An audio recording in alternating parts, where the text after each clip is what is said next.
Hai, Assalamualaikum warahmatullahi wabarakatuh. Ketemu lagi dengan saya Umi, praktisi talent mapping. Dan kali ini kita masih akan melanjutkan obrolan kita berkaitan dengan 34 bakat talent mapping. Dan tentu saja masih di domain relating talents. Nah, sudah bisa menebak bakat apa hari ini? Ya, benar banget. Hari ini kita akan membahas bakat relator. Nah, jadi individu yang memiliki bakat relator atau teman-teman yang mungkin merasa memiliki bakat relator kuat atau terbatas, ayo merapat. Kita akan diskusi bareng ya. Nah, bakat relator. Kalau teman-teman atau rekan kita memiliki bakat kuat relator, artinya adalah individu tersebut adalah individu yang memiliki dorongan yang sangat alami untuk menjalin hubungan yang sangat erat dengan orang lain. Ya. Jadi mereka memiliki hubungan yang erat dengan orang lain, hubungannya yang sangat mendalam. Nah, bisa jadi nih, mungkin mereka sampai sekarang, coba teman-teman bisa tanya deh, mungkin ke teman-teman yang memiliki bakat kuat relator ya.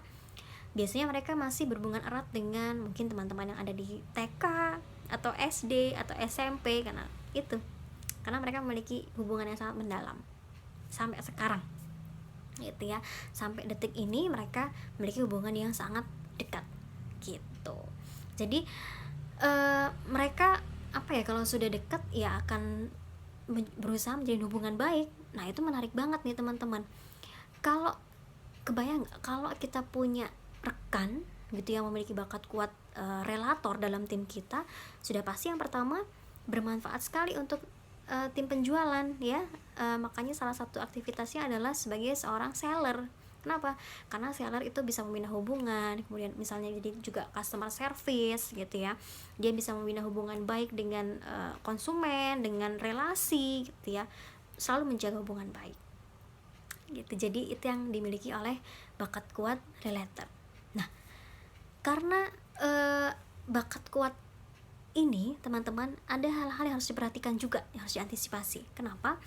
Karena biasanya mereka menjadikan orang terdekatnya atau sahabatnya sebagai referensi ketika mereka mendapatkan sebuah permasalahan atau sedang mengalami satu permasalahan ya.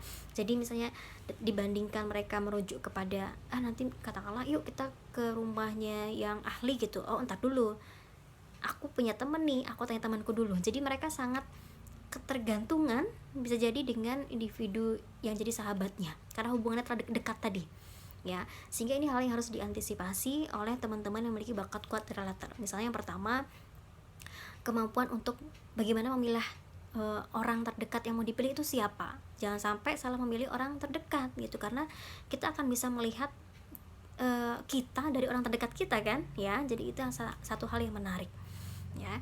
Apalagi nanti jangan sampai ketergantungan. Kalau ketergantungan kepada orang yang memang baik, nah, satu hal yang positif. Tapi kalau ternyata orang tersebut adalah orang yang kurang baik, nah ini satu hal yang membahayakan gitu ya. Ini harus kita benar-benar pelajari kalau memang kita memiliki bakat kuat relator. Nah, berikutnya apa? Kalau ternyata nih teman-teman, bakat relator ini sebagai sebuah keterbatasan buat kita, maka memang kita tidak terlalu concern pada bagaimana menjalin sebuah relasi. Ya, jadi ketika katakanlah kalau kita ngomongin bisnis gitu ya, kemudian kita tidak terlalu mementingkan ya udah gitu, mudah untuk berkenalan dengan orang lain, terbuka dengan orang lain gitu, sehingga tidak terlalu mementingkan hubungan yang terlalu dalam. Gitu. Jadi katakanlah hubungannya seperlunya aja udah cukup buat mereka yang memiliki bakat relator sebagai sebuah keterbatasan. Nah, ini tidak apa-apa tentu saja ya, karena artinya mungkin temannya jadi sangat luas gitu, tidak terbatas pada satu teman itu saja gitu.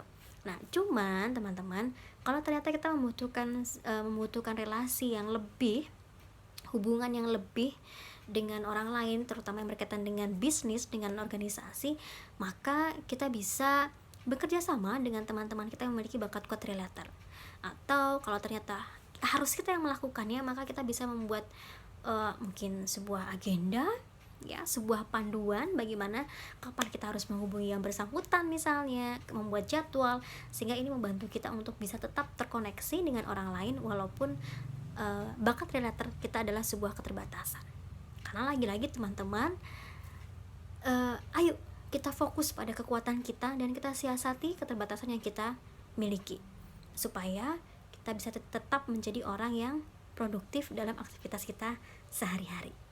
Oke, sampai ketemu lagi di video berikutnya. Jadi jangan kemana-mana.